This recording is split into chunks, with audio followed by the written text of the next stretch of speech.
Hi there, Lindsay here, the Frugal Crafter. Today I'm going to show you how to make a couple cool scenes but get completely different looks with my new stamp set that I designed for Rubber Stamp Tapestry. This is the Budding Spring Set, one of 5 new stamp sets that I designed for them, and you can find it at pegstamps.com. Don't forget to check out the video description of this video so you can have the new February coupon code. So I wanted to give you a couple different ideas to use the set. So the first thing we're going to do is we are going to do some stamping, we're going to do some masking and build this cute scene here, and then we're going to use our ink pads with a water brush, or you can use a bucket of water and a paintbrush to do some watercoloring. That way you can get the look of watercoloring without any watercolors and get a little more use out of a supply you already have. In this next card, we're going to get a modern twist. We are going to use the large tree from this set and a new peg stamp set called Layering Circles. And I just love this. There's a bunch of different size solid circles that you could use as background elements, or I did a kind of a boho tree here. And I think it's such a fun look, and it's very quick and easy to do. So we got one that's going to take some time and one that's quick and easy. So without further ado, let's get to the tutorial. When you mask a scene, it's important that you start with the area closest to you and you work your way back. So the first thing we're going to stamp is this little bird in front. That's a peg stamp from the Sweet Song of Spring set, which is, I believe, a new release from Rubber Stamp Tapestry. And I'm going to stamp this right down here, and you can look at the little line on your stamp, and that'll tell you where the bottom is. So it'll just help you kind of line things up. I'm stamping on a pad of paper so that I get a really good impression. And then what I need to do now is mask my bird off so I don't stamp on top of him. So what I do is I just keep all my masks handy. I just laminated a piece of cardstock, and that's where how I store my stamps that are unmounted, and I just kept this little bird right on that one with my other masks for that set because I was using it all in this same project. And I'm going to stick that mask right over the bird. Now the next stamp I need is the guy in back of him, which is the stump. Okay, so we are going to stamp that next. I am using archival ink because, like I mentioned before, we're going to do watercolor techniques, and we want an ink that's not going to run. So I'm going to stamp this right over the bird, and it's not going to bother, oops, hopefully it's not going to bother anything. I just rocked my stamp, but oh, it's fine. And now if I remove my little mask here, the bird is just fine. You can see that it's in front of the stump. That's just the way we wanted it. Now the next thing I'm going to stamp is the little bunny from the new Budding Spring set. Link that up with archival. As long as you remember when you're masking that you're working front to back, you'll be just fine. So I'm going to have him over here and just press straight down. And there's that. And I'm going to put my mask for him right on top of there. Remember, you can save your masks and use them over and over again. I just stamp these on the stickiest part of a Post-it note and cut them out, and then I'll have it, you know, until it gets too gross and inky to use anymore, which honestly I keep using them. It doesn't really bother me. Now I'm going to go in with this big tree stamp here. Now I love this stamp because it's designed to work with the peg stamps you already have, or you could sponge on ink, or you could spatter on watercolor, whatever you want to do. I just wanted it to be versatile so you could use it with stuff you already have. And I'm going to stamp this kind of in the middle here, maybe the middle slightly over to the right. And just always give your stamp a few seconds for the ink to transfer. I'm working on watercolor paper, so it's the smooth side of the Arteza watercolor paper, but still, it's watercolor paper and it's going to have a little bit of tooth to it, so you want to make sure you really give it a chance to transfer. And that looks pretty good. Now for the tree, I didn't really cut a detailed mask. I mostly just wanted to mask out the trunk. I'm going to stick that right on top, and that's just going to keep me from stamping onto my trunk. And then I'm going to use this little shrub stamp that's also from that same set, and we're going to stamp that a few different times. And this was kind of inspired by a forsythia bush, so you could put on little yellow flowers if you want to. You could put on any sort of colored leaves. You could speckle on watercolor. You could sponge. Whatever you want to do is fine. Or you could just leave it bare like it's a fall scene. And we're going to stamp it a couple times behind that big tree so that we get a little depth and perspective. And all the sets that I designed can be used together. So mix and match them up and use them with other company stamps. I'm totally cool with that. And now we can remove all our masks and see what we have. And remember, keep your masks with your stamp set so you won't have to cut them again. All right, so we've got our little scene there, and I'm gonna hit this really quick with the heat tool so that I can set the ink. It does dry pretty quickly, but it's just a little peace of mind. You don't want that ink to run after you spent the time stamping. And the first time you make a card like this, if you haven't cut your masks out before, it's going to take quite a while just because you're spending all that time cutting your masks, but it goes much quicker the next time. So what I'm going to do now is do a little watercoloring, and I've got some little ink cubes here, and I'm just going to press them on my tile. I am going to use, this is Gina K ink, powder blue and grass green. I usually use my Memento inks, but I'm upstairs in my office working for winter, so I keep my Gina K ink cubes upstairs and I keep my Memento inks downstairs, so that's why I use different inks in the winter, if you've ever noticed that. I don't know if you have. So I'm going to wet the sky here really quickly. I'm going over the shrubs, but I'm not going over the trunk of the tree. And I'm going to drop a couple drops of water onto my ink and just mix it up. And then I'm going to add that to the sky, and I want it a little bit darker at the top. And you can get a really fun edge, just like kind of an artistic edge, which looks pretty when your card's all done. I don't want to paint on top of the tree trunk, but I do want to bring that color down into the bushes a little bit.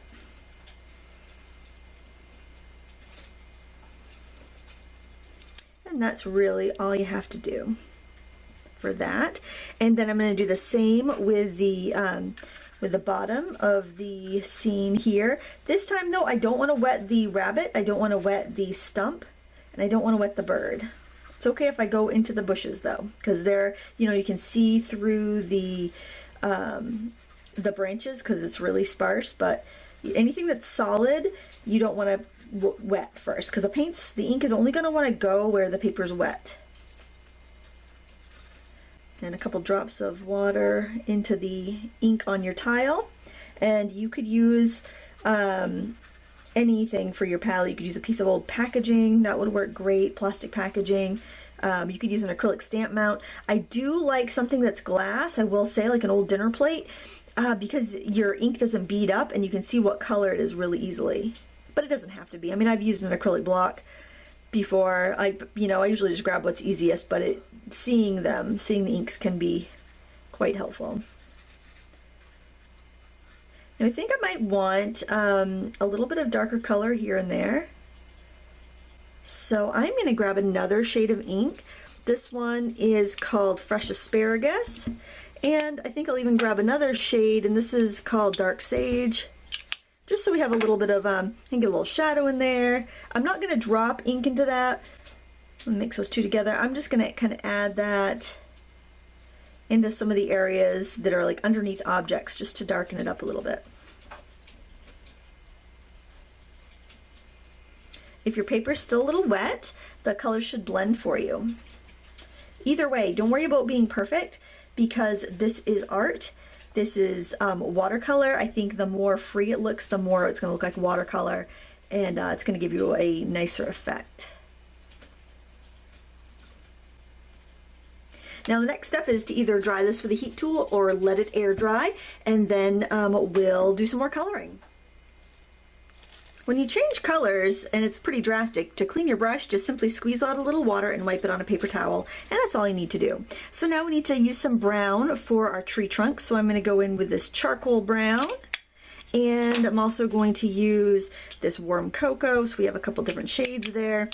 And I'm not going to pre-wet the area now. I can just go ahead and pick up the ink, and I can add it in. Now if my background wasn't dry at this point, when I would go in and try to paint something with detail, it would want to feather and fuzz out at the edges where it was meeting the wet paper, so that's why I took the time to dry it.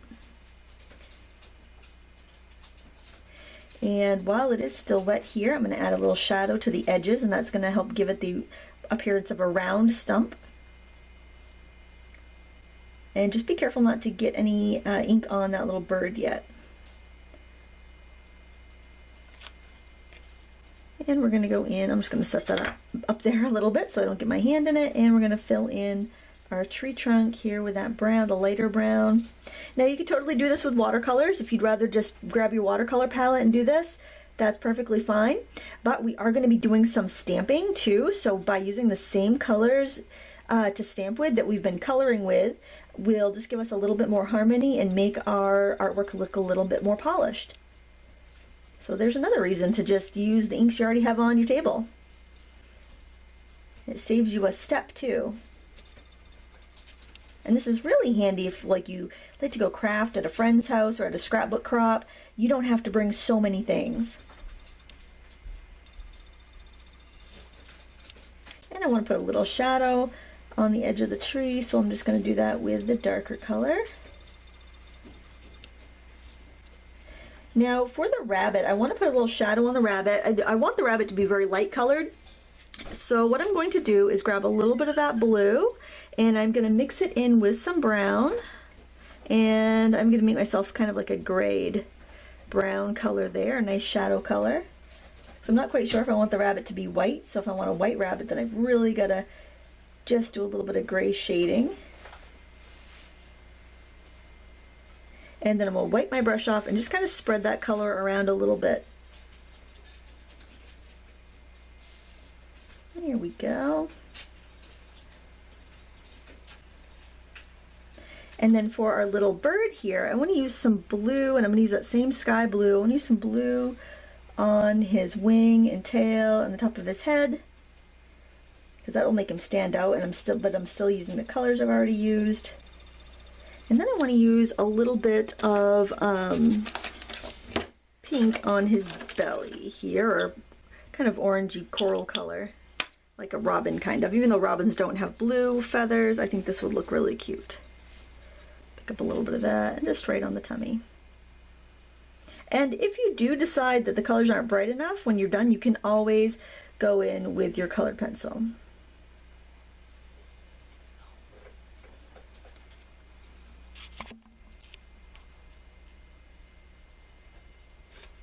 Now looking at the scene, I feel like I need some more shadows now that I've got things colored in. So what I'm going to do to add shadows to the ground is I'm going to grab some of that dark brown and I'm going to mix it in with some of the green that I have on my palette.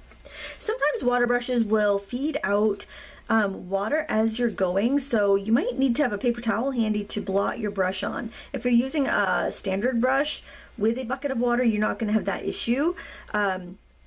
So just kind of keep that in mind. If you're feeling like everything's just getting way too watered down, that's probably why. You can also make your bunny stand out a little bit more, especially if you have like a white or light brown bunny, just by bringing some shadow on the ground around it. And it will just help him stand out a little bit more. Something I kind of like about this technique that you don't get with watercolor is that as the inks separate, you're gonna see different colors. Like on the bunny's body, when I made that gray, when those inks separated, I ended up with a little bit of a pink hue to it, which is funny because I used a brown and a blue to make that color. So they do act a little bit in an unpredictable way, which I think is just kind of part of the fun of this technique. Now that you've got everything pretty much covered in with the watercolor technique, we're going to do some stamping. And I'm going to start up here in the tree because the sky is still dry. That way you don't have to stop and dry anything. And what we're going to do is use our peg stamps. So for the tree, I decided to find a stamp that had a little bit of, you could do single leaves, but this will save time because there's a few leaves on this, and this is from Petite Poppies, which is another set that I really like. I'm also going to use a couple little flowers, and they are both from the Cherry Blossom set because I think that this is going to look like either a cherry blossom or an apple tree, something that's just coming into blossom, and that's just such a nice thought this time of year. I'm going to use a couple shades of green, and I'm going to be alternating with my leaf stamp, and that's going to give it kind of a lively look. And what I like to do is actually just put my colors down near where I'm stamping, so I'll kind of know what I'm doing.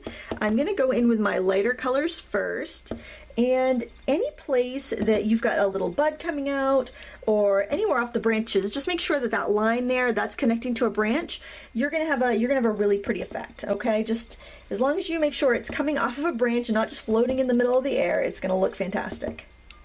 So I'm doing all my light shades first. See, that's floating in the air, so what I'll do is I'll just add another one to kind of connect it. It's a very forgiving technique. when I did the first one, I made the mistake of packing them in too closely with one color first, and then when I went to go in with a second color for variation, I didn't have that much room, and I ended up having a really packed tree, like a little bit more packed than I wanted it.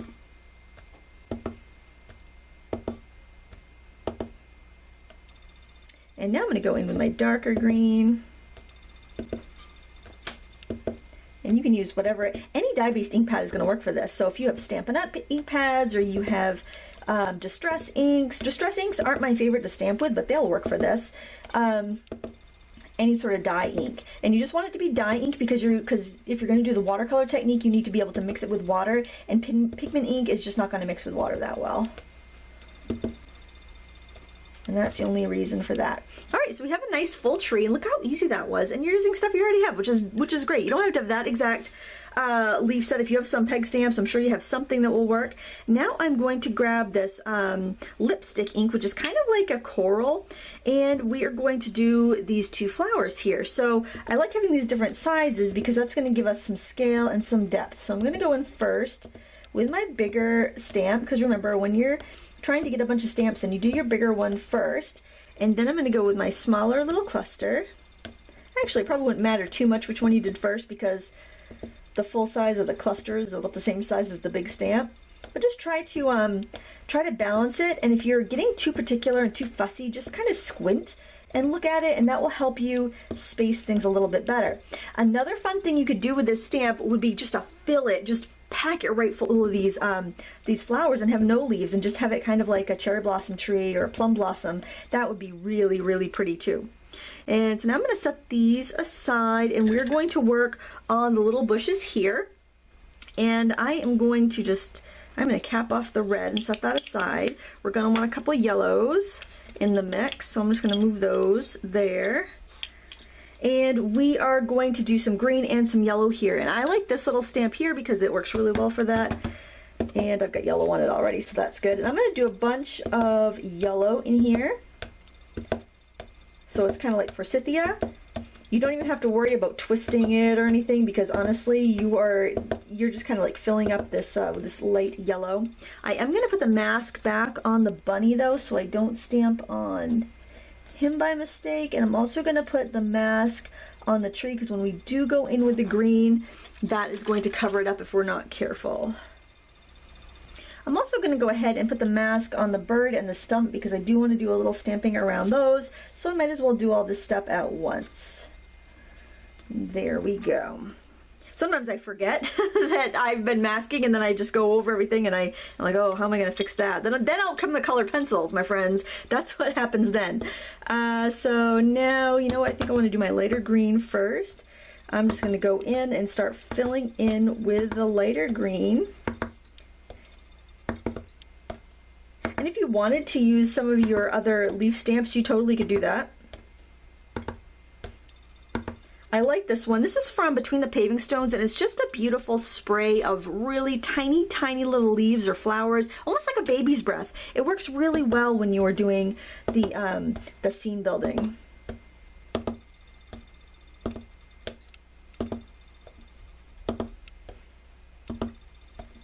Okay.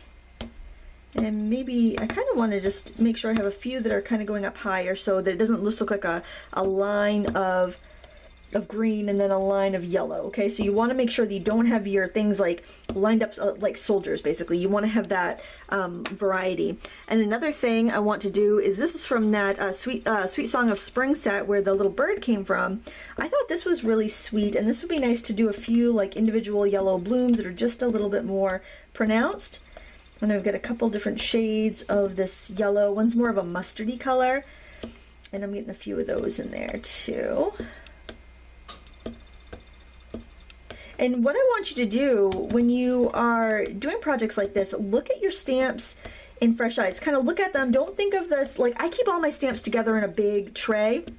Look at them and think of how would they go together, and not so much how, do I need to use them, you know, I only need to use them with that set they came with, because these are so much more useful when you use them together. Now, something I want to do here, I really like that edge, so I want to preserve that. And to do that, I'm going to make a little mask. So what I do is I grab a Post-it note. I always have these handy because I use them for this so much. And what I do is I want to tear the sticky edge if I can. That's going to give me a nice rough edge. So it might not match up, it's not going to match up perfectly with what I've gotten from my watercolor, but it's going to give me a nice edge so that when I stamp on there, I won't have a, you know, perfect edge underneath. And that's what I want. And I'm going to use a couple different shades of green here. And this is just going to give some scale to the set to the picture that I'm doing. And so I can pull that down a little bit and stamp over where I had it a little too high.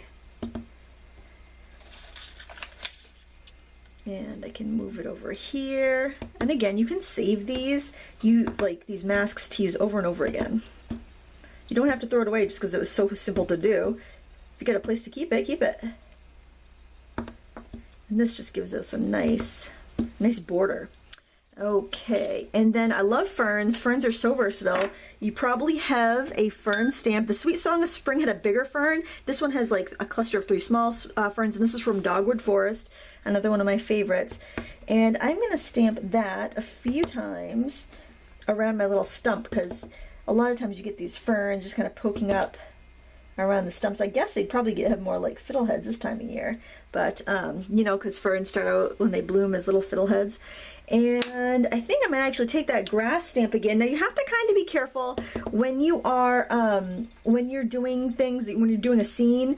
If I put these grasses over here and I've had them close to the front, it could look weird. It could flatten out my scene a little bit because things further away would be smaller, but I'm kind of overlapping it in these bushes back there, so I think it's going to be more hidden and just kind of add to the texture, so that's why I'm doing that. Otherwise, you would want to be careful of taking the same stamp and using it down near the bottom of your scene and then using it up higher, just because it will flatten. It'll mess up your perspective and scale. So I'm going to take the trees off, and I can see I got a little halo there. I didn't line my mask up very well, but that's fine. I can go ahead and I can take any color that I've used in there. So I think I'm going to grab some of this darker green. It'll be just a little easier to fit in. I'm going to pull off any extra water. So that's what I'll do a lot of times, just kind of pull it with my finger, get it off there. And I'm just going to dab in and fill in back here. And then I'll just kind of tap it out towards the rest of the bush so it just looks like there's more shadow. And I'll do the same thing on this side so that it looks like it's on purpose. So if you make a mistake, you just do it a couple times and nobody will notice that you made a mistake. Nobody will notice that something is just a little bit off. If they do, well, it's a card. It's just a piece of paper. Doesn't need to be perfect. Okay, so another thing that you can do, and this is optional, I know this kind of freaks some people out, they don't want to do it, is to do a little spattering. And I'm just going to find some clean spaces to put that on my little palette here. And pretty much any color that I've used is fair game for this. I think I'll probably stick to the yellow and the green. And I'm just going to put water out there, but I'm going to grab a regular paintbrush for this because I do find that a regular paintbrush can spatter a lot better for me. I might need to get a little bit wetter here. I should have a bucket of water on my table, but I dumped it because my cat was trying to drink out of it.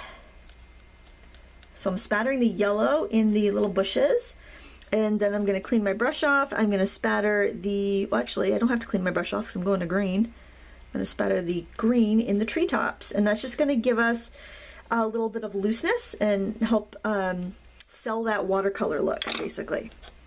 All right, let's move our little masks here and see what we got. Okay, it's looking pretty good, but you can always go in and add more. Let's dry this and then see what we need to add. Okay, this is all dry. Now let's just take a look at my finished card real quick. I noticed that I really like the kind of storybook look that I have on this one, and it's just I got a little bit more a shadow. And so I am going to use my ink pads for this. I'm going to get a little bit more dark brown, a little bit dark green that when you add water to it, it's really brown, and a little bit of the brighter green. And I'm going to use that for adding some color. And I'm going to start off with the darker brown, and I'm just going to put some here and there. My brush is really juicy, so I need to wipe that off a little bit, because remember, with these water brushes, they feed water, so it can be good because look how easily I can blend it out, but it can also be a little frustrating when you're trying to keep a color dark. And I grab some more green behind the bunny, and I'm basically going to repaint this area. Anything I've stamped is going to stay pretty good, and I can always stamp over if I need to. But I feel like if I don't have those colors right, it's going to bug me. So I'm going to go in and fix that. Now, anything we stamped originally with our archival ink is going to be super, super dark. It'll soften some of the things that we've stamped with the water-based ink here, but it's still gonna show up, and then we can always restamp like some grasses if we need to. I think this is looking better already. And pump up the color with that green. Now remember, we've got colored pencils, so we can always go in and add with the colored pencils if we want to. You don't have to, it's completely optional, but it's a nice way to kind of rescue something if needed. I think that looks a lot better just having a little bit more dark, and I also feel like the bushes back there could use a little bit more dark too. I hope you don't mind these long tutorials. I guess you can watch them at double speed if you like. Okay, so let's try that and determine whether we want to add a little colored pencil to that.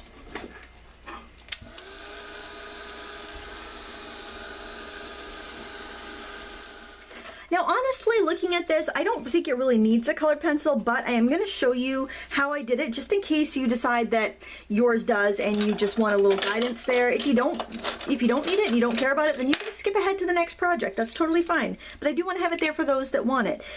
So you don't need to have any particular brand of colored pencil. Anything is fine. You're just adding some, like a little extra shadow, like maybe behind the bird there on the stump, maybe on the tree. I would make sure your paper is nice and dry, and you can add a little shadow under the bunny. And honestly, I would say fewer colors is better. That's going to give you a much more realistic look. If maybe the belly of the bird didn't get quite as bright as you want, you can go in with just like a rusty red, just super, super light. This is not hard enough coloring to bother anybody's arthritis. This is like super, super gentle, easy coloring.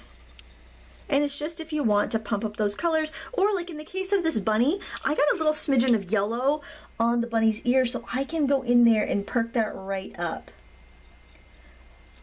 And I can brighten up the fur if I want to, like if I got a little smudge where I didn't want it. And I could also do a little bit of pink in the ear or on the nose, very super, super light.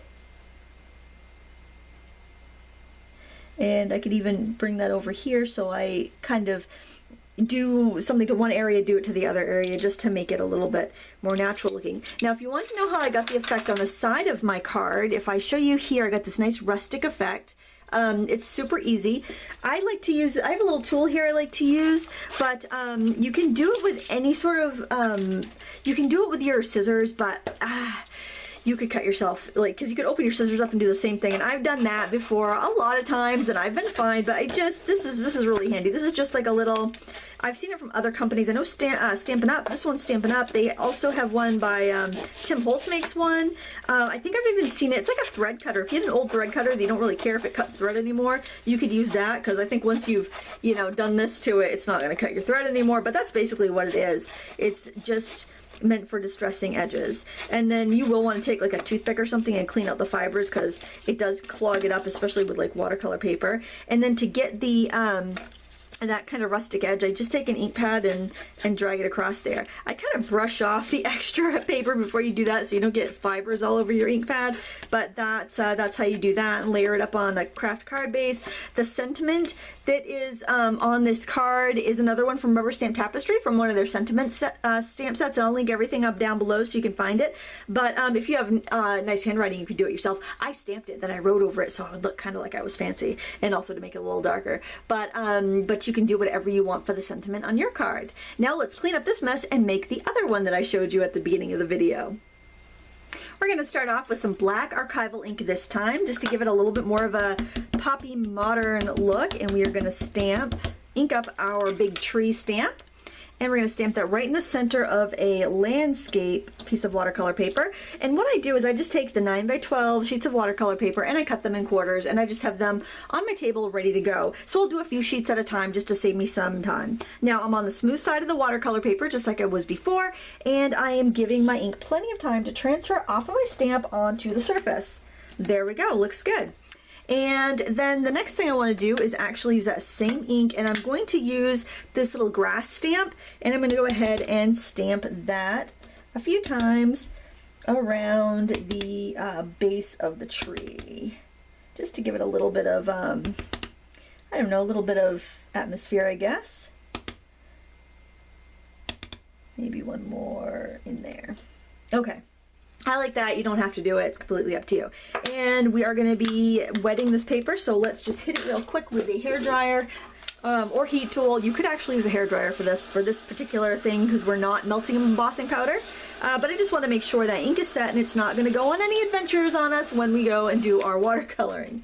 So the first thing I'm going to do is do our sky color, and I am going to just kind of push this, it's like a teal color ink down. It's actually called Turquoise Sea.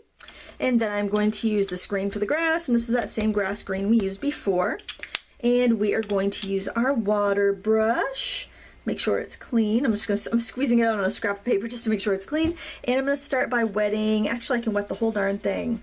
And I want that pretty decal edge from where the watercolor stops, so I am just making sure when I wet my paper that I'm leaving myself like an area on the edges that isn't wet. And if I tip that to the light, you can see that. Add a drop of water to our ink to turn it into paint, and let's go ahead and put that in the sky area. You don't have to use a ton here. If you want it a little darker, just go ahead and give yourself a little bit more ink and wipe your brush off on your towel because it's probably fed out a bunch of color, and then just go straight in with it instead of adding water to it.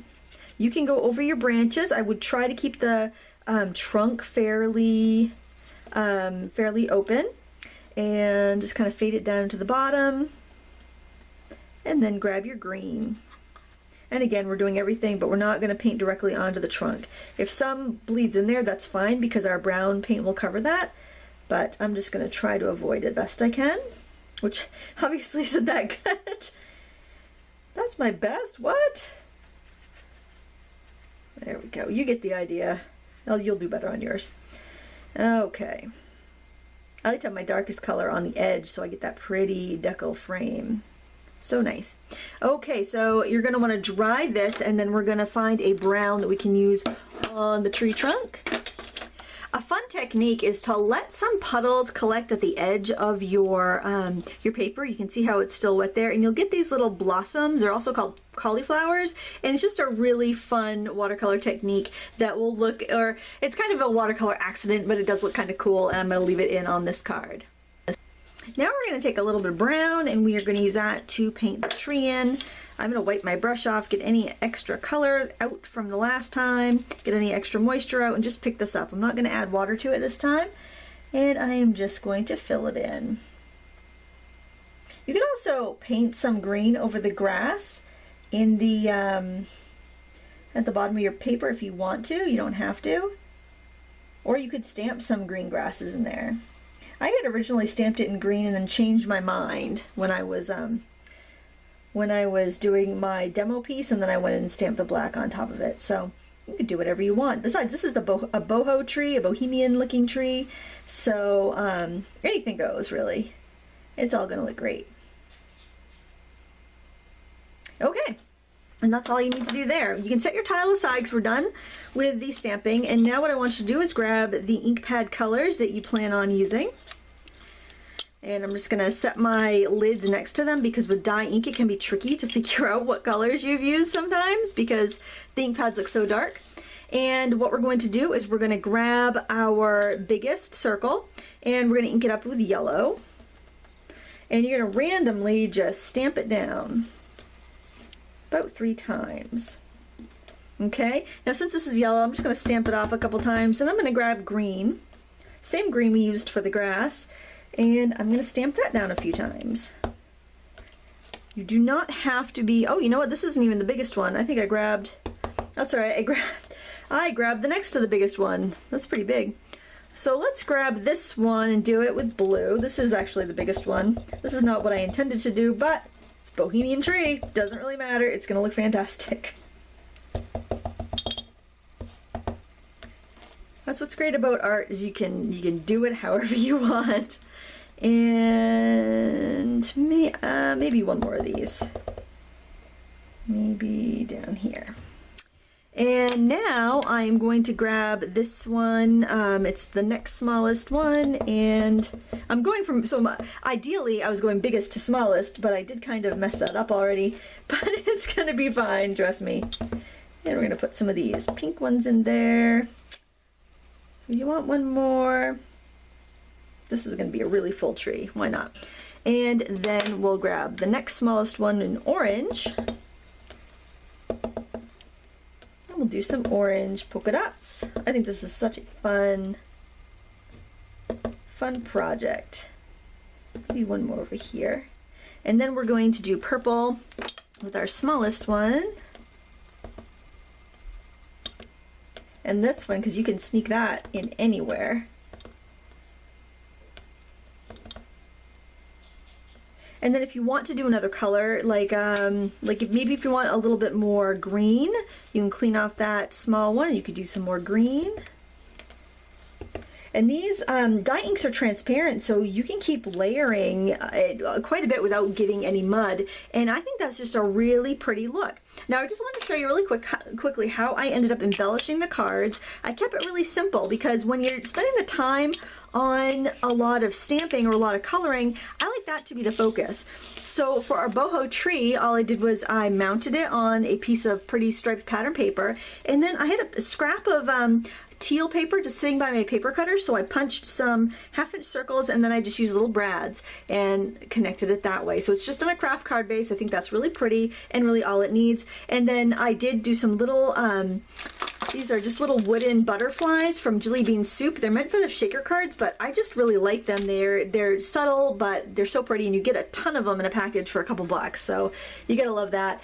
And for this, same deal, I used the just those little Jelly Bean Soup wooden embellishments to finish that card off. So that's all there is to that. I hope you enjoyed this tutorial. I had a lot of fun doing it. I hope you're enjoying these new stamps. The sales were great last week. I was completely blown away by the response, and I just better stay motivated and showing you different ways to use these since you got them. Thank you so much for watching. If you enjoyed this, please give me a thumbs up. I'd love to know what you think in the comments below, and if you're not already a subscriber, I'd love it if you hit that subscribe button. You can find all these stamps as well as wonderful other supplies from our sponsor, Rubber Stamp Tapestry, at pegstamps.com. Don't forget to check out the video description for the February coupon code. Thank you so much for watching. Until next time, happy crafting.